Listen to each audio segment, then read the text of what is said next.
La contrahistoria. Un programa presentado y dirigido por Fernando Díaz Villanueva.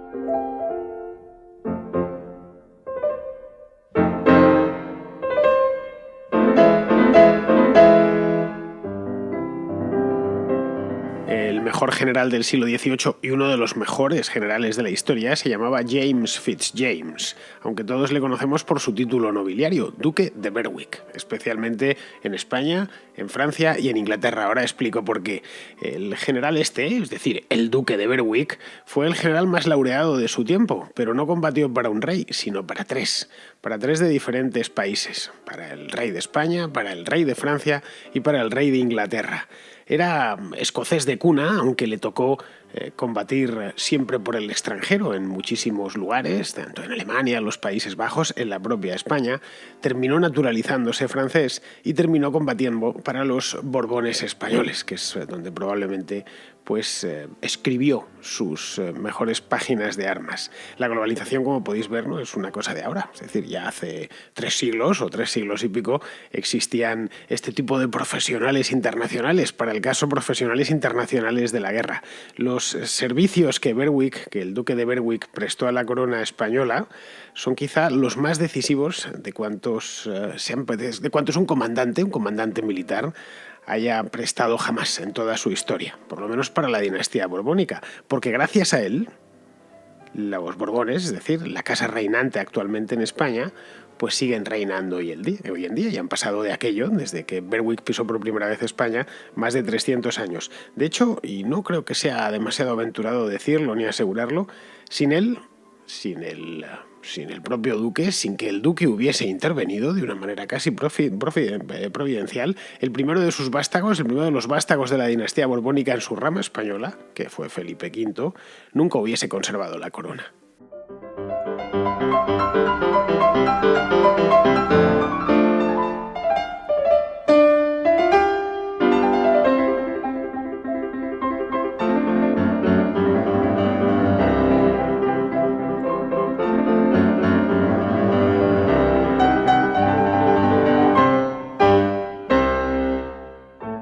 La pregunta que muchos de vosotros os estaréis haciendo ahora es ¿quién demonios era James Fitzjames? Pues era un inglés, o mejor dicho, era un escocés, aunque no nació en Escocia, ni siquiera nació en Inglaterra. Nació en un pueblecito de Auvernia. Auvernia es una región francesa que está en el mismo centro del país. Si miramos Francia y si Francia fuese una diana y tirásemos un dardo y tenemos la puntería como para dar en el centro, muy probablemente caería en esa región y hasta quizá con suerte caería en el mismo pueblo. El pueblo en concreto se llama Moulins, que es la capital, era entonces ya y sigue siendo la capital del ducado de Borbón, del Borbonés, de donde provienen el origen los reyes de España actuales, que son de la familia de Borbón. De hecho, si Francia tuviese la capital en el centro del país, como sucede en España, estaría por esa zona, De hecho, que tal vez no sería Moulins, porque es un lugar demasiado pequeño, sino que sería Clermont-Ferrand, que está un poquitín más al sur, al norte del Macizo Central, en Francia, que es más grande. Si fuesen como el caso español, realmente Francia es un país mucho más centralista, entonces les da igual tener la capital un poco más al norte, porque al final, para lo que les puede importar a los franceses, realmente es un país en ese aspecto muy centralista, pero si la tuviesen en el centro geográfico, pues probablemente estaría ahí. Pero bueno, volvamos a nuestro hombre, o a nuestro bebé, porque le hemos dejado recién nacido en Moulins. James Fitzjames, que todavía no es el duque de Berwick, todavía no le han concedido el título, nació en Francia, pero era hijo de 2 británicos. El primero era Jacobo de Escocia, es decir, de 2 británicos ilustres, no de 2 británicos cualquiera. Y su madre era Arabella Churchill. Ese apellido sonará por Winston Churchill ya en el siglo XX, aunque el apellido Churchill es un apellido inglés que no ha sido el único en llevarlo, ¿no? Bien, Arabella Churchill era una mujer de la alta sociedad británica de la época y Jacobo de Escocia era el que iba a convertirse en rey de Inglaterra, en rey de la Gran Bretaña, de la unión de los 2 reinos, pocos años después. Y bueno, ¿y por qué se dedicó a ser general y a combatir para el rey de España si era el hijo de un rey? ¿Por qué no heredó la corona o se convirtió en príncipe de Gales? Por una razón sencilla, porque James Fitzjames, es decir, este duque de Berwick, era un hijo bastardo, era el hijo ilegítimo de Jacobo de Escocia y de Arabella Churchill. Su padre, Jacobo, también conocido como Jacobo Estuardo, el apellido de de los Fitzjames iba unido con el Stuart, es decir, Estuardo llegaría después, como os he dicho, a rey. Sería Jacobo II de Inglaterra y VII de Escocia. Y Arabella Churchill, por su parte, era, como he dicho, una dama de la alta sociedad y era hermana de otro británico ilustre de esta misma época, del duque de Marlborough, que veremos más adelante en la contrahistoria de hoy. Bien, este hijo ilegítimo, de los ilegítimos, los bastardos reales son muy comunes en todos los reinos, es decir, se han dado en Inglaterra, se han dado en Francia, en España, en Alemania, en todas partes, ¿no? No tenía opciones de heredar la corona. El padre lo había reconocido, pero no tenía posibilidad de llegar a ser nunca rey.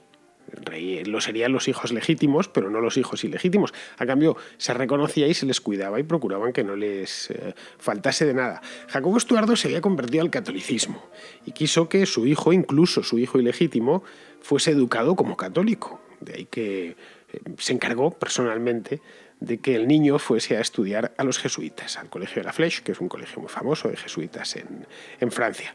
En ese momento, James Fitzjames podía haberse dedicado a dos cosas, no tenía muchas más. Ya que no podía ser rey, pues podía hacer la carrera eclesiástica, es decir, llegar a convertirse en obispo. No hubiera tenido grandes problemas para conseguirlo a principios del siglo XVIII o finales del siglo XVII, o haberse dedicado a las armas, es decir, ser militar, en una palabra.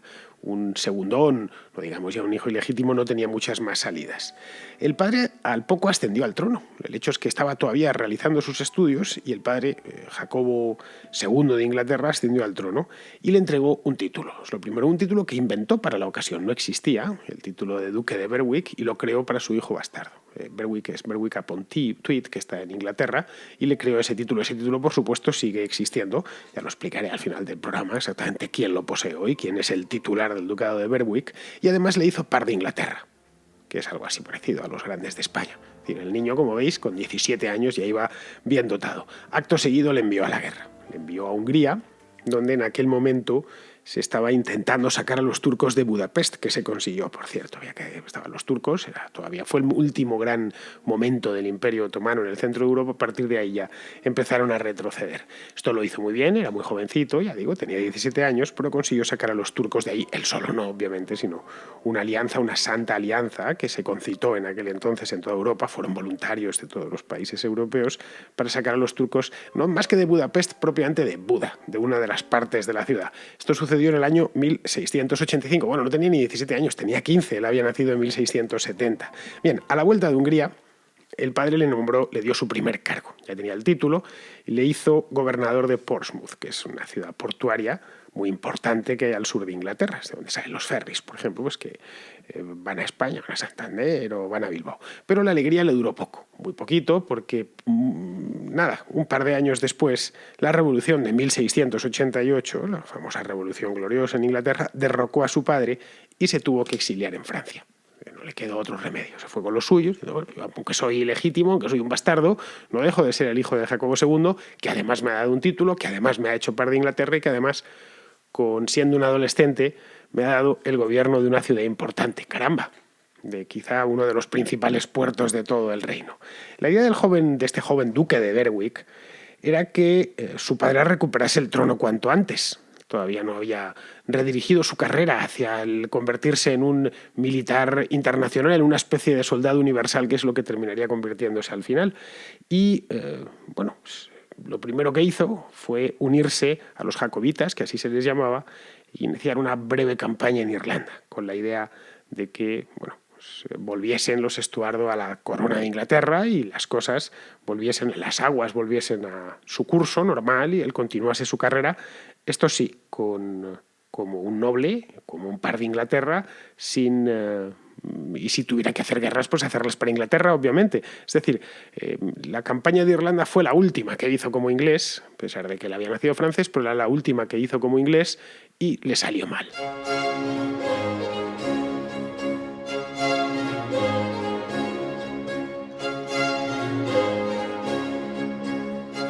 El fracaso de la campaña de Irlanda le hizo convencerse a sí mismo de que para los restos tendría que quedarse en Francia, o por lo menos en el continente. Es decir, que no le quedaría más remedio, que su padre no iba a volver a ser rey de Inglaterra, en una palabra. Así que se puso al servicio de él. A fin de cuentas era nacido francés y había estudiado en Francia. La lengua francesa la hablaba perfectamente, para él era como era no prácticamente, era bilingüe en francés, y se puso al servicio del rey más poderoso de su tiempo, que era Luis XIV, el rey Sol, que lo nombró teniente general. Era parte de ser noble, tenía educación francesa, y había combatido ya, aunque era muy joven, había estado en el sitio de Buda y bien, no costaba nada probar a ver qué tal le salían las cosas. En la Francia de Luis XIV era fácil ser militar, porque fue un reino un reinado, mejor dicho, en el que Francia básicamente lo que hizo fue la guerra. Estuvo metido en guerras, un reinado larguísimo, por cierto, y estuvo metido en guerras en su práctica totalidad. Cuando no eran contra los holandeses, eran contra los alemanes, o cuando no contra los españoles. A Berwick, la primera a la que le enviaron fue a Holanda. Luis XIV guerreó mucho con sus vecinos del norte y allí fue hecho prisionero. No se inauguró, la verdad, no se estrenó muy bien en esto de la guerra como militar francés. Le perdonaron la vida, eso sí, porque se hizo un pequeño canje de prisioneros, es una cosa que se sigue haciendo y que se ha hecho siempre, ¿no? Le hicieron un canje de prisioneros, le dieron los franceses al duque de Ormond y ellos recibieron al duque de Berwick, canjearon dos generales ingleses. El duque de Ormond había caído en manos francesas durante la batalla y los recuperaron. Pero en principio su panorama personal iba a ser ese. Pero en el cambio de siglo, ya era en aquel entonces propiamente un francés, combatía para el rey de Francia y hacía su vida esencialmente en Francia. Él sabía que las posibilidades de regresar a Inglaterra eran remotas, y más cuando en el año 1701, es decir, cuando él tenía 21 años, su padre murió. Su padre, Jacobo, el antiguo rey Jacobo, murió. En ese momento sabía que él no podía reclamarlo porque era un hijo ilegítimo y sabía que todas sus oportunidades habían desaparecido. De manera que para mejorar sus expectativas militares y poder comandar un ejército, es decir, no ser un general secundario, sino un general principal, poder tener un ejército a su cargo, se naturalizó francés. Le solicitó formalmente al rey de Francia, Luis XIV, que quería ser francés. Bueno, evidentemente en aquel entonces no había pasaportes, ni documentos de identidad, ni nada por el estilo. Pues uno decía, no, oiga, yo a partir de ahora dejo de ser inglés, dejo de prestarle lealtad al rey de Inglaterra o incluso a mi propio país o a mi propio reino y se la voy a prestar a usted. Sucedió entonces, en ese punto, sucedió algo imprevisto. En aquellos mismos años acababa de empezar en España la Guerra de Sucesión. Había muerto Carlos II de Habsburgo, que, bueno, el pobre desgraciado murió después de un reinado bastante largo, por cierto, un reinado de 35 años, era un rey memo, podemos decirlo, retrasado, ¿no? Sí, con ninguna facultad de gobierno, y se abrió un conflicto sucesorio. Por un lado se disputaban la corona de España Felipe d'Anjou, que era nieto de Luis XIV de Francia, y por otro lado la familia natural del finado, que era el archiduque Carlos de Austria, Carlos de Habsburgo, que en concreto era primo de Carlos II. No se habían conocido nunca, ni siquiera Carlos de Habsburgo había estado nunca en España, pero consideraba que la corona le correspondía a él porque el otro había muerto sin descendencia. Felipe d'Anjou tampoco había estado nunca en España. De cualquier modo, pocas posibilidades tenían de estar ninguno de los dos porque los dos eran muy jóvenes. Felipe d'Anjou creo que tenía 17 años y Carlos de Austria tenía tenía 15. Era incluso más joven que Felipe d'Anjou, es decir, iban a estrenarse en la carrera de rey ya desde muy jovencitos como reyes de España. La pretensión francesa de imponer a cualquier coste a uno de sus miembros, de los miembros de la familia real, desencadenó un conflicto internacional tremendo. La Guerra de Sucesión Española, aunque se llame así, podía ser considerada es considerada una guerra europea muy amplia, que además duró bastante tiempo. Es curioso porque en esta Guerra de Sucesión Española, a pesar de que se cree lo contrario, España tuvo un papel bastante marginal. Es decir, las principales batallas, de hecho, se libraron fuera de España. Hubo algunas, cierto es, en España, pero los principales hechos de armas, las más grandes batallas, se libraron casi todas fuera. Había alemanes, austriacos, holandeses, ingleses y portugueses combatiendo por todo el continente. De hecho, esta fue la gran alianza que se concitó contra Francia.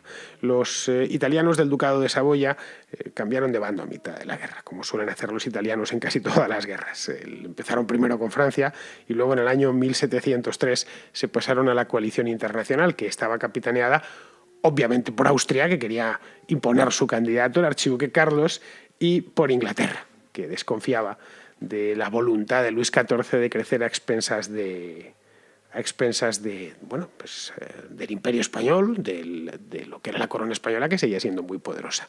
Los británicos, que en aquel entonces, a principios del siglo XVIII, eran el poder emergente en Europa, claramente, querían mantener, que se mantuviese en el tiempo el bloque hispano-austriaco, que había estado durante 200 años, y a estas alturas, ya para el año 1700, no era tan amenazador como lo había sido 100 años antes, en el año 1600. Es decir, había perdido sus ímpetus tanto la corona española como la austriaca. Más compensaban a Francia. Si tenemos aprisionada a Francia entre españoles y austriacos, a un lado y al otro, pues será mejor para todos. Es decir, tenían miedo, con lógica, de que Luis XIV se hiciese con el Imperio Español, que era inmenso en aquel entonces y estaba plagado de riquezas, tenía una capacidad el rey de España de financiarse, a pesar de todo lo mal que lo habían hecho a lo largo del siglo XVII, muy grande, y esto pues caería de manera indirecta, obviamente, caería en manos francesas. El problema que tenía España en aquel entonces es que no se podía defender. Parecerá increíble, pero no se podía defender porque apenas tenía soldados. No le habían hecho falta a la España, digamos, nuclear, la España peninsular. Es decir, después de 2 siglos librando batallas en el extranjero, pues no había tropas profesionales en la península. No eran necesarias, es decir, España podía defender La Habana, España podía defender Cartagena de Indias sin demasiados problemas, pero curiosamente no podía defender Madrid. La ciudad, de hecho, no tenía ni siquiera murallas. Madrid tenía una simple tapia levantada de efectos fiscales, simplemente para saber cuándo entraban o salían mercancías de la ciudad, y nada más. No tenía baluartes, ni torreones, ni nada por el estilo. El Palacio Real era esencialmente un palacio de recreo, no era un palacio-castillo. El antiguo Alcázar de los Austrias no estaba concebido para defenderse, ni muchísimo menos. Entonces, esta es la realidad, y Luis XIV se dio cuenta entonces. Dijo, los españoles llevan 200 años sin necesidad de defenderse dentro de su casa, porque han estado librando las guerras fuera. Han estado librando las guerras en Italia, han estado librando las guerras en Alemania, en Holanda, por supuesto en América, pero no tenían demasiada necesidad de defender Zaragoza o de defender Madrid o de defender Sevilla. Ningún ejército se había aventurado durante los 200 años anteriores tan lejos, ni tenía ni siquiera la mínima posibilidad.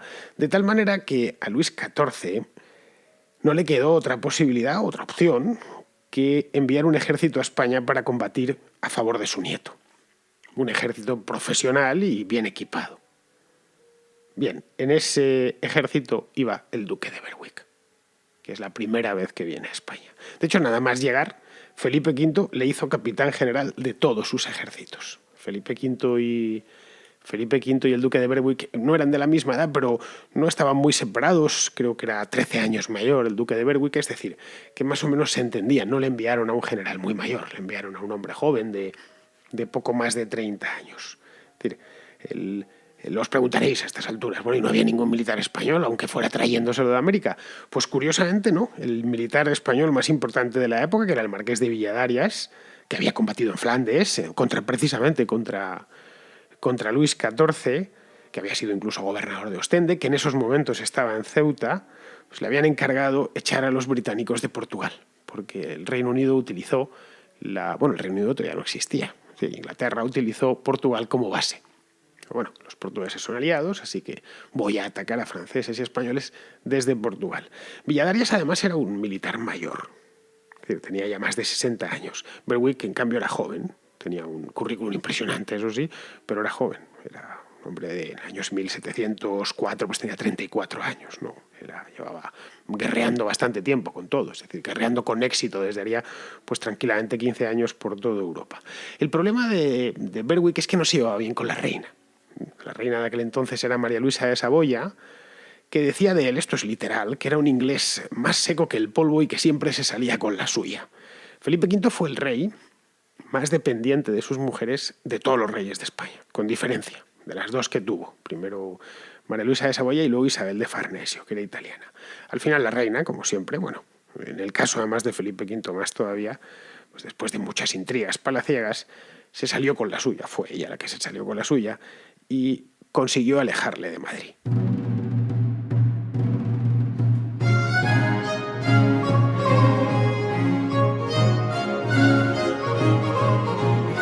Se juntaba además el hecho de que en Francia Luis XIV le necesitaba para reprimir una revuelta interna, la revuelta de los Camisards, que eran unos protestantes que había en la cuenca alta del Loira, un pequeño grupo de protestantes que se había levantado en contra del edicto de Fontainebleau, que es un edicto que se dictó a finales del siglo XVII por parte del propio Luis XIV, que prohibía la práctica de cualquier otra religión que no fuese la católica. Y esta pequeña comunidad que había estado medio tolerada, esta de los Camisards, creo que se les llamaba así por los camisones que llevaban, se les puso ese nombre, pues se levantó en armas. Digo, no iban a convertirse al catolicismo, y se ha visto todavía a principios del siglo XVIII, las guerras religiosas en Europa coleaban, ¿no?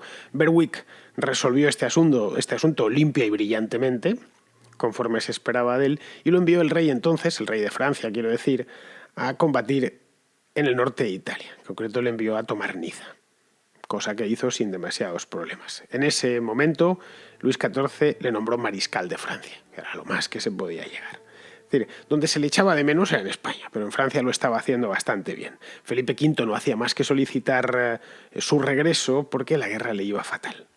Los ingleses no habían tomado Gibraltar, pero estaban a punto de hacerlo, y además en el verano de 1706, que fue ya cuando saltaron todas las alarmas, el ejército portugués entró en Madrid y la ocupó. Felipe V, de hecho, se tuvo que refugiar en Burgos con su mujer y con toda la corte, ¿no? Y tuvo que pedir ayuda a su abuelo, enviar un emisario a París desde Burgos diciendo, bueno, por favor, abuelo, ayúdame porque es que voy a durar unos meses y en el momento en que me saquen de aquí, pues no sé si voy a poder regresar. A quien también la guerra le estaba saliendo bastante mal era el propio Luis XIV, pero en otras partes de Europa. En la batalla de Blenheim, por ejemplo, pues, un combinado de austríacos y británicos, al mando, por cierto, de John Churchill, del duque de Marlborough, del famoso Mambrú, que así es como se le llamaba en España, y se hizo hasta una canción, Mambrú se fue a la guerra, que todavía hoy se sigue cantando. Pues este hombre, Marlborough, había machacado literalmente al ejército francés, que solo tenía como único aliado en Europa al reino de Baviera. Entonces, Luis XIV empezó a entender que la cosa no terminaba de funcionar. Llevaban 4 o 5 años en guerra y la cosa no terminaba de funcionar. Empezó a entender que al final todo, absolutamente todo, pasaba por controlar la península y limpiarla de ingleses. Mientras tengo a estos tipos en el reino que me quiero quedar, que es el de España, a fin de cuentas, no, esto va a seguir saliendo mal. Me van a estar apretando por todos los lados, tanto en Alemania como en España. De modo que envió de vuelta a Berwick. Le dijo, muy bien, ahora vas a volver allí y vas a tratar de poner aquello en orden, porque mi nieto, que es joven e inexperto y además no es precisamente un militar bien dotado, pues está a punto de perder la corona porque lo han sacado hasta de la capital, lo han sacado de Madrid. El primer objetivo de Berwick nada más llegar a España fue Valencia, que era donde el ejército portugués y el inglés habían refugiado. Habían pasado por Madrid y automáticamente se dirigieron hacia la costa levantina. Madrid, a fin de cuentas, era fácil de recuperar. Los austracistas, es decir, estos ingleses y portugueses, ni siquiera la habían defendido. Valencia era distinto. Los ejércitos aliados, en este caso portugueses e ingleses, aunque también había holandeses, se habían acantonado allí y no se iban a mover. De hecho, era lo vital, era sacarlos, de cualquier manera, pero sacarlos de allí. Luis XIV incluso estaba tan convencido de que la maniobra era esa, que envió a otro general, al duque de Orleans, para reforzar a Berwick. Lo mandó desde Francia con la idea de que le apoyase allí y sacase a ingleses y portugueses de la costa del Levante español.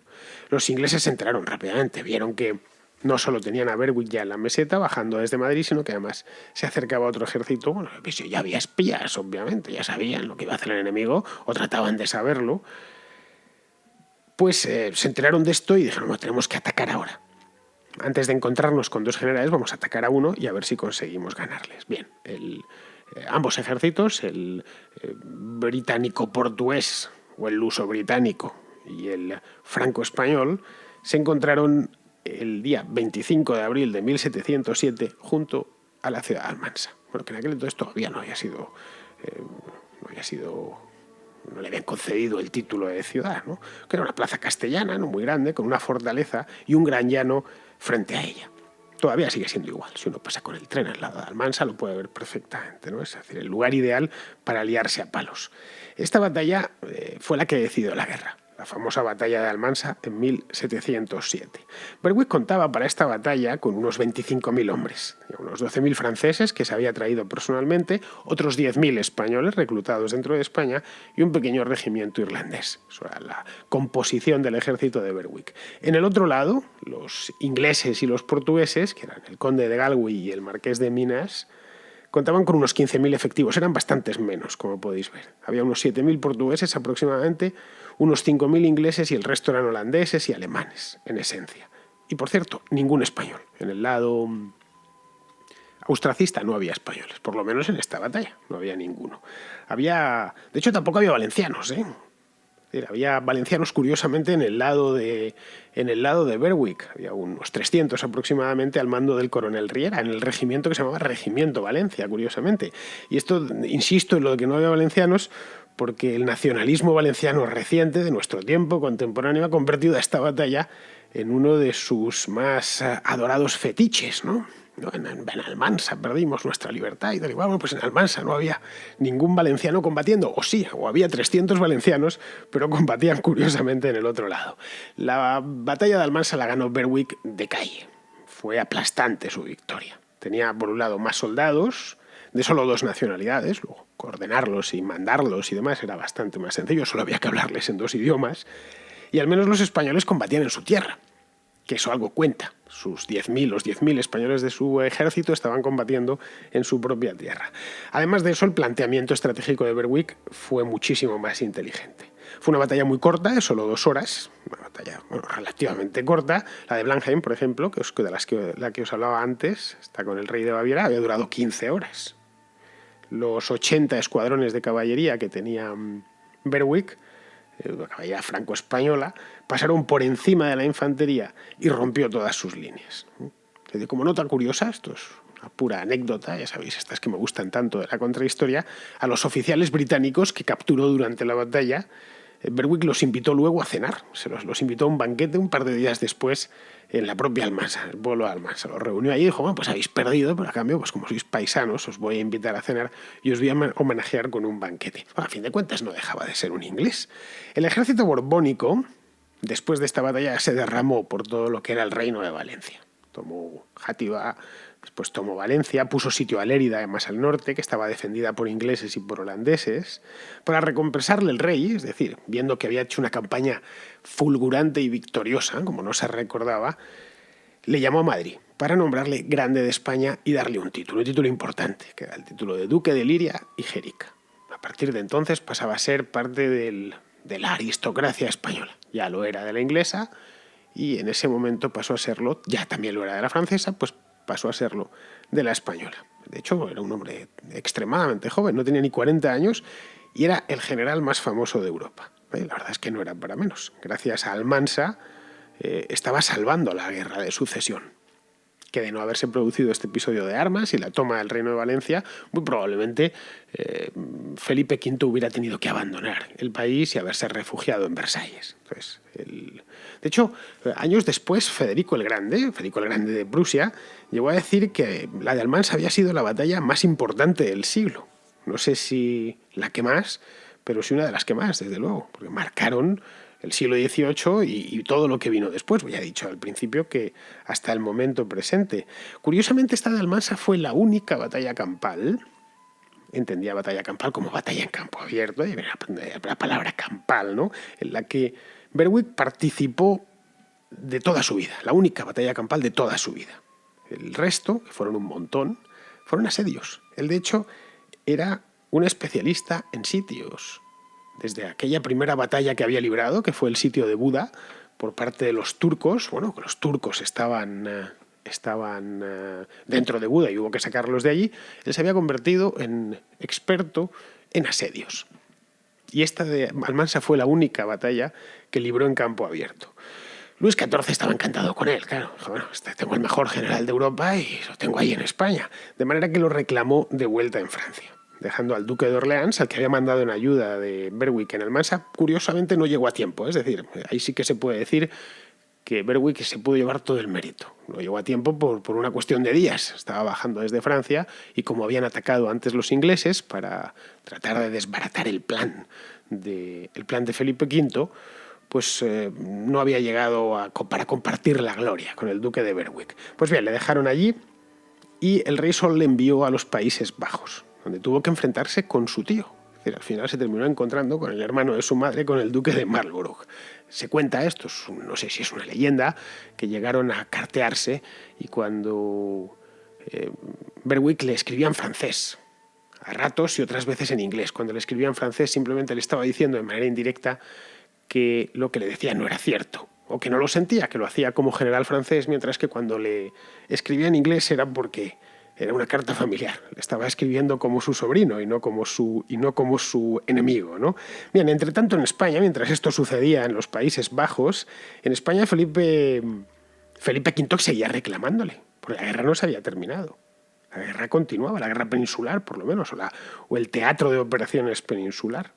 Volvió brevemente, a ratos Luis XIV se lo dejaba para participar en la campaña de Cataluña, pero luego se volvió a ir. Y en ese momento, de golpe, sin que nadie lo esperase, menos los que habían estado negociando en eso, llegó la paz.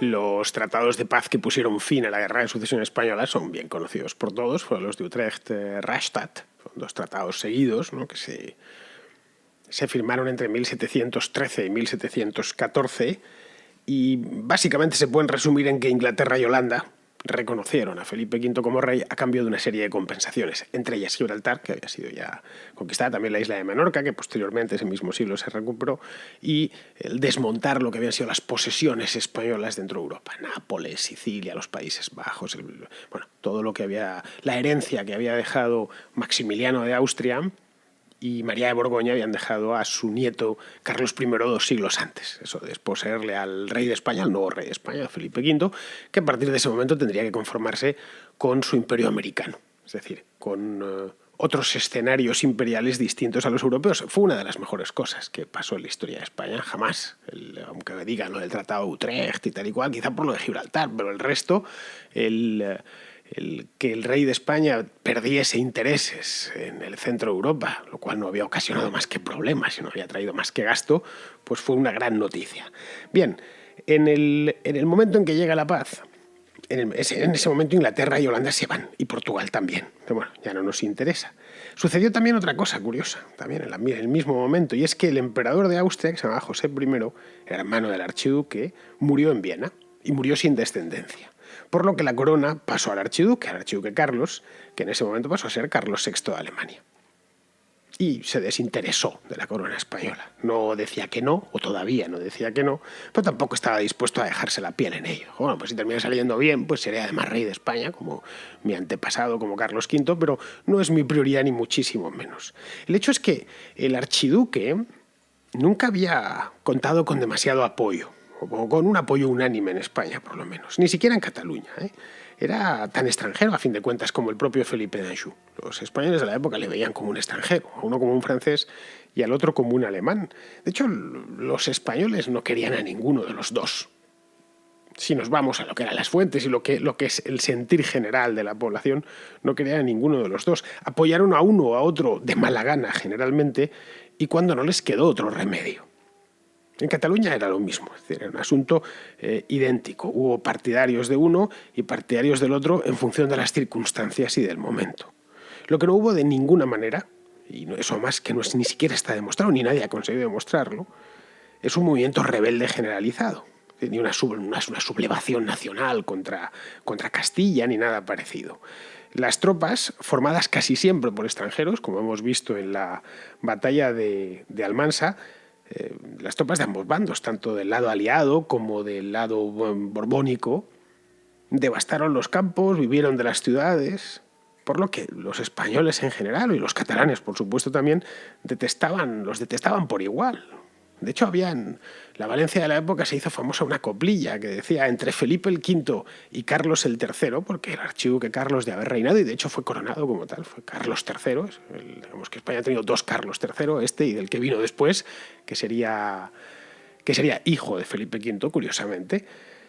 Pues entre Felipe el V y Carlos el III nos quedamos desnudos y sin dinero. Eso era lo que se cantaba en la Valencia de aquella época, de principios del siglo XVIII. Bueno, al final la guerra, ya era una cuestión de tiempo que se terminase. No, si las potencias europeas, que eran las que lo habían encendido, se retiraban del campo de batalla y llegaban a un acuerdo más o menos ventajoso con Luis XIV, pues ¿para qué seguir en eso? Luis XIV, por cierto, estaba al borde de morir, se moriría poco después. Después casi lo último que hizo fue firmar esta paz. La única ciudad que resistiera a Barcelona, a pesar de que el archiduque Carlos no quería ser rey de España porque era el emperador de Austria, a pesar de que los ingleses no querían combatir, los portugueses tampoco, los holandeses tampoco. Pero no lo hacía por la independencia, digamos, de Barcelona o de el Principado de Cataluña, ni nada de eso. Lo hacía básicamente por los fueros, que había visto las barbas de su vecino remojar, pues su vecino valenciano, quiero decir, ha visto que se los había retirado como castigo Felipe V, y dijo, bueno, pues nos los van a quitar a nosotros también porque hemos sido rebeldes. Es decir, lo que resistían en aquel entonces en Barcelona, resistían por la España de toda la vida, frente a la nueva España afrancesada y borbónica que se estaba imponiendo. De hecho, si los ingleses hubiesen cumplido con su palabra de proteger Barcelona y de apoyar a Barcelona, no sé yo si lo hubieran tenido tan fácil, si hubiera sido tomada de aquella manera, ¿no? O al menos habría tenido alguna opción. Pero no lo cumplieron, los ingleses se retiraron. Acordaron con Felipe V y con Luis XIV retirarse de la guerra y lo hicieron. Cuentan que Felipe V le dijo al embajador británico en Madrid lo siguiente: vos tenéis necesidad de paz, pero no menos que nosotros. No querréis romper con nosotros por una bagatela. Bien, la bagatela era Barcelona, obviamente. Y de esa bagatela, precisamente de esa bagatela, se iba a encargar el propio Berwick, que viajó directo, fue llamado hasta Francia, donde estaba, para que viniese a España solo con el único cometido de sitiar y de rendir Barcelona, que esto de sitiar y rendir era su especialidad, como ya os he comentado, ¿no? En julio de 1714, con la paz ya de Utrecht firmada y la guerra terminada, las tropas de Berwick, un ejército básicamente 100% francés, se plantaron delante de las puertas de Barcelona, que a diferencia de Madrid sí tenía muralla. Era una ciudad costera y era más difícil de defender, y sobre todo tenía Francia cerca, cosa que no sucedía con Francia. Era un país con el que había un reino, con el que se había guerreado mucho, ¿no? La ciudad, de hecho, llevaba sitiada bastante tiempo, llevaba sitiada un año antes. El duque de Popoli, que era un napolitano que trabajaba o estaba al servicio de Felipe V, pero no había conseguido rendirla en todo este año. Popoli llevaba allí desde el verano del año 1713. No sé, quizá por falta de efectivos. Berwick llegó con 20.000 hombres. Se dice pronto. 20.000 hombres franceses todo, de refuerzo, junto a los que ya tenía Popoli, que creo que tenía otros 20.000. Berwick lo vio claro, hizo un estudio previo durante el mes de julio, dijo, bueno, a ver cómo podemos rendirla, no van a tener apoyo desde el mar, tenemos aquí una montaña que es Montjuic, tal, bien. Un llano delante donde poder colocar las baterías, y eso es exactamente lo que hizo. Colocó baterías alrededor de la muralla y se puso a disparar contra todos los baluartes. Era una cuestión de tiempo que la ciudad se rindiese. A principios de septiembre, de hecho, la situación ya era desesperada para los resistentes. El jefe de la guarnición barcelonesa, el general que estaba encargado de defenderla, que se llamaba Antonio de Villarroel, el defensor de la ciudad, que había sido un antiguo partidario, curiosamente hizo gran parte de la guerra de sucesión del lado de Felipe V y luego se cambió posteriormente, no sé si en 1710, poco antes, 1711, pues poco podía hacer este hombre. Este era un militar nacido en Barcelona, pero hijo de un gallego, de Orense, pues solicitó al Consejo de Ciento, que era el Consejo Municipal de la ciudad, que se rindiesen. Esto va a ser lo mejor porque ahí fuera tenemos 40.000 hombres, Berwick todavía arrastraba la fama de Almansa y además era muy respetado en toda Europa. Tenemos el mejor general de Europa en la puerta con 40.000 hombres y no tenemos ninguna posibilidad de recibir ayuda. Esto es poco menos que un suicidio. La visión de Villarroel, la verdad es que era muy razonable, si lo pensamos ahora, ¿no? Evitar muertes innecesarias. Pero el consejero en jefe, ¿no? El conseller en cap, que se llama Rafael Casanova, se negó. Bien, pues el día 11 de septiembre, Berwick dio la orden de asaltar la ciudad. La había estado reblandeciendo a base de obuses durante bastantes días, durante semanas, y la ciudad se rindió aquel día. abrieron varias brechas sobre la muralla, por ahí se colaron estos soldados franceses y ya está, y se acabó todo ese mismo día, el 11 de septiembre, que es el día que hoy se celebra la Diada. Una vez pacificada la ciudad, se fue a Valencia, porque él era, a fin de cuentas, un noble valenciano también. No olvidemos que unos años antes el rey le había concedido el ducado de Liria y de Gérica, aparte de la grandeza de España, que venía aparejado una cosa con la otra, y quería ver sus señoríos, ¿no? Sus dominios, que no los había visto nunca. De ahí se fue a Madrid para presentar sus respetos al monarca, que no era más que debió habérselos presentado Felipe V a él, porque a ese monarca, el duque de Berwick, le había regalado un reino.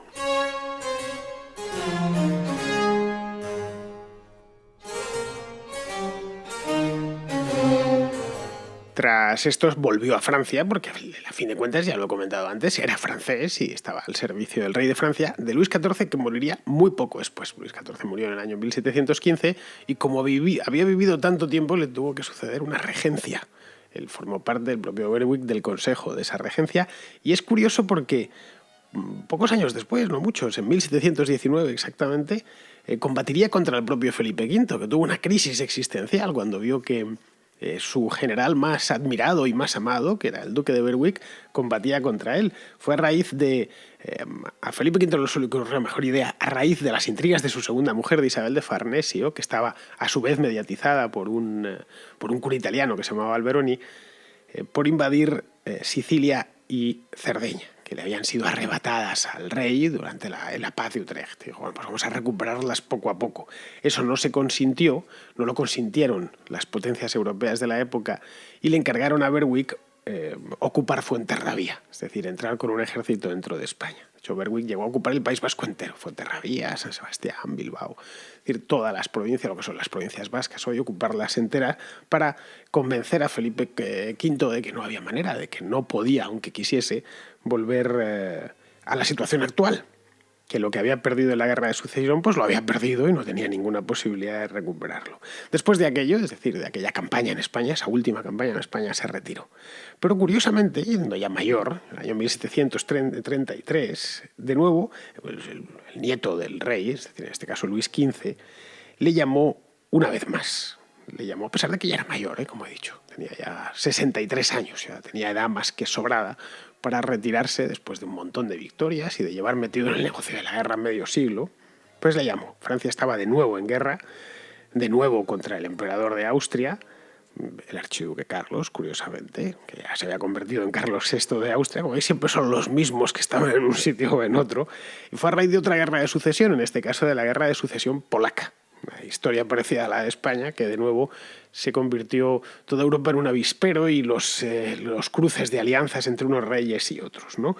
Berwick subió por el Rin, se dirigió hacia Estrasburgo, subió por el Rin y le puso sitio a la ciudad de Philipsburg. Philipsburg sigue existiendo, es una ciudad muy pequeñita, ¿no? Que está en la ribera derecha del Rin, dentro de, no sé qué, creo que es Baden-Württemberg, aunque a lo mejor es el Palatinado, pero vamos, no, si está en la ribera derecha es Baden-Württemberg. Está no muy lejos, un poco más al norte de Karlsruhe. Bien, allí toda la suerte que había tenido en vida le abandonó. Un hombre que había combatido en decenas de batallas, en decenas de sitios, pues estando allá en Philipsburg, al lado del río Rin, con 63 años, una bala de cañón le decapitó. Fue una cosa evidentemente muy rápida, ¿no? Así terminó su vida, así terminó la increíble vida de este duque inglés, hijo bastardo de un rey destronado que llegó a ser par de Francia y grande de España. Hoy de hecho, si vais por allí, lo digo por si vivís por Alemania o simplemente queréis hacer un poco de turismo histórico, cosa que yo he hecho obviamente y por eso sé lo que me digo, la fortaleza de Philipsburg ya no existe, no la busquéis porque no vais a encontrarla ni con el GPS mejor del mercado. Eso sí, hay una central nuclear, pegadita al Rin, hay una central nuclear. Si vais por allí no os sintáis defraudados, es decir, no os lleváis un susto. Os lo he advertido yo antes, lo digo por si estáis por la zona o simplemente queréis coger el coche y iros desde España para verlo, ¿no? A ver exactamente dónde le volaron la cabeza, nunca mejor dicho, porque a Berwick le volaron la cabeza de un cañonazo en el año 1734. El drama de Berwick, si hacemos un pequeño repaso sobre su vida, a pesar de llegar tan lejos, porque llegó más lejos que ningún otro general de su época, es que combatió por 3 países, pero ninguno de los países le consideró como propio. Es decir, en Inglaterra lo consideraban un traidor y un mercenario, que se había hecho francés, en una palabra. En Francia le consideraban un inglés, poco menos que un advenedizo, ¿no? Un parvenu que, bueno, había nacido en Francia, era de educación francesa, hablaba el francés perfectamente, había pasado en Francia prácticamente toda su vida, pero no dejaba de llamarse James Fitzjames. Y además él procuraba, cuando luchaba contra los ingleses, procuraba tratarles bien, como he comentado en la batalla de Almansa, que luego les invitó a cenar. Y en España era un francés. Es decir, curiosamente tuvo que padecer durante su vida estas 3 identidades, ¿no? Los ingleses no le consideraban propio, sino un traidor, que es lo peor del mundo. Los franceses un inglés y los españoles un francés. De hecho, no se sabe ni siquiera dónde está enterrado. En algún lugar de París, eso sí, porque el cadáver, supongo que la cabeza la recogerían y la meterían en el ataúd, se lo llevaron a París, lo repatriaron. No dejaba de ser un mariscal de Francia, a fin de cuentas. Pero no se sabe exactamente dónde. Se sabe si está en el Scots College, el colegio de los escoceses, si está en un convento.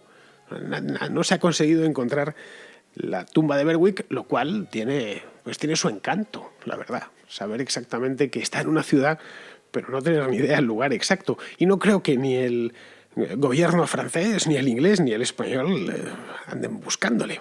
Ya digo, ninguno de ellos le consideran como propio. Sí sabemos, en cambio, que ha sido de sus posesiones en España. Sus posesiones en España se las transfirió a su hijo, al mayor de todos, a su primogénito, que se llamaba igual que él. Se llamaba James Jacobo. Aquí se cogió el nombre español.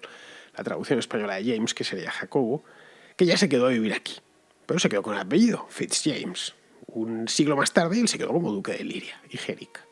Un siglo más tarde, la casa de Liria, ya formada por españoles, y nacidos en España, aunque apellidados Fitzjames, se emparentó con la de Alba.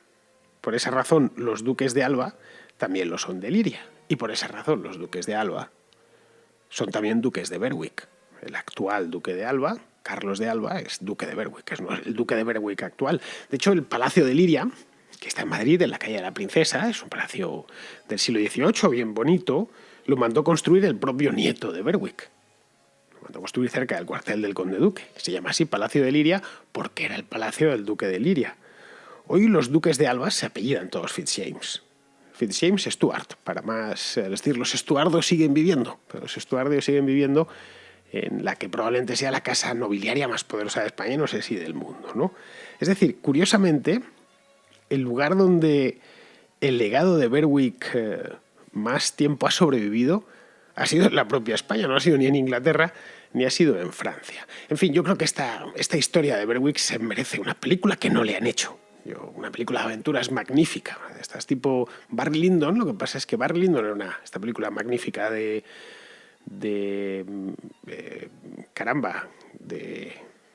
no me sale el nombre del director. Bueno, pues el Barry Lyndon tiene... Voy a buscarlo, mira, ya que tengo el ordenador delante, voy a buscar el...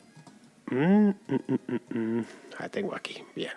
Stanley Kubrick. Bien, pues esta película de Stanley Kubrick, Barry Lyndon, que es una delicia de película, podrían perfectamente hacer algo parecido a lo de Berwick y saldría un peliculón. Eso sí, costaría mucho dinero porque habría que ambientar, fue una vida muy larga y habría que ambientar en distintos países. Pero bueno, pues con esta historia, con esta última reflexión, pidiendo por favor a la industria del cine que nos regale una buena película sobre el duque de Berwick y todo lo que hizo, que es una película de aventuras, tendría hasta amorío y todo. Podría convertirse, no sé si en un taquillazo, pero desde luego yo iría a verla. Y estoy convencido de que vosotros, o muchos de vosotros, después de escuchar la contrahistoria de hoy, también. Pues con esta historia espero que os haya interesado, que os haya despertado la curiosidad por el personaje. No hay mucha bibliografía, no la busquéis, porque no hay demasiada, hay que ir captando o capturando información aquí y allá. Me despido de vosotros, hasta la próxima contrahistoria.